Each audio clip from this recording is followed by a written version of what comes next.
Kalau ada keberatan ya terhadap pemberitaan maupun kerja jurnalistik dalam bentuk lainnya, Undang-Undang 40 sudah memberikan jaminan yang merasa dirugikan punya hak jawab, punya hak tolak, punya hak koreksi. Jadi magistratur dari pers itu adalah etik, penyelesaian etik, bukan dengan penyelesaian sanction, bukan dengan kekerasan, bukan dengan pemidanaan, tetapi dengan etik. Nah, bagaimanapun kerja-kerja jurnalistik itu adalah menjadi jembatan antara kebutuhan publik dengan pemangku kepentingan. Cukup. Bu Nini tadi sempat mengatakan sampai sekarang belum ada mekanisme perlindungan untuk jurnalis dari negara. Apa yang bisa dilakukan, sejauh mana Dewan Pers bisa mengupayakan itu supaya kita bisa mendapatkan perlindungan? Iya, jadi gini, kita kan dulu pernah mengusulkan undang-undang perlindungan bagi pembela HAM, dan jurnalis itu salah satu pembela HAM, human right defender. Kalian bekerja ini human right defender karena menjalankan prinsip-prinsip demokrasi ya, kepentingan rakyat itu dijembatani oleh kawan-kawan jurnalis gitu ya. Nah, sampai hari ini undang-undang pembela HAM itu kan belum disahkan, dan itu sudah entah berapa lama gitu ya.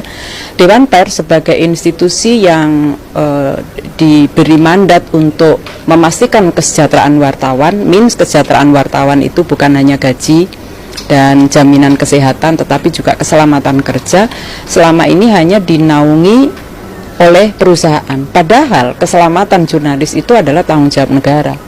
Negara itu ya ada pemerintah, ya ada penegak hukum, ya ada media itu sendiri. Jangan hanya dibebankan pada media. Nah, dalam konteks inilah Dewan Pers sampai akhir masa jabatan saya ini sedang mengupayakan, sedang membentuk tim seperti satuan tugas begitu ya, karena satuan tugas yang ada itu hanya internal Dewan Pers dan teman-teman jurnalis. Jadi KKJ itu Komite Keselamatan Jurnalis itu hanya Dewan Pers dan teman-teman jurnalis begitu ya, organisasi jurnalis. Maka sekarang akan diperluas dengan melibatkan kementerian lembaga. Misalnya yang langsung berhubungan adalah LPSK, Lembaga Perlindungan Saksi dan Korban. Kita tahu Lembaga Perlindungan Saksi dan Korban itu mestinya tidak hanya melindungi dalam konteks kasus-kasus tindak pidana dan hanya melindungi manusianya, tapi harusnya juga melindungi alat kerja, karena kekerasan yang dilakukan terhadap wartawan itu khas, bukan yang dirusak itu bukan hanya manusianya tapi alat kerjanya. Nah, mekanisme perlindungan terhadap alat kerja ini yang kita perlu pastikan di LPSK ada. Jadi satu, kita gandeng LPSK. Ya, ini udah pertemuan ketiga nih. Mudah-mudahan bisa kita pasca Lebaran ini sudah bisa kita rasakan hasilnya. Lalu ada Komnas HAM, karena kok di Komnas HAM punya wewenang penyidikan ya, sehingga itu penting.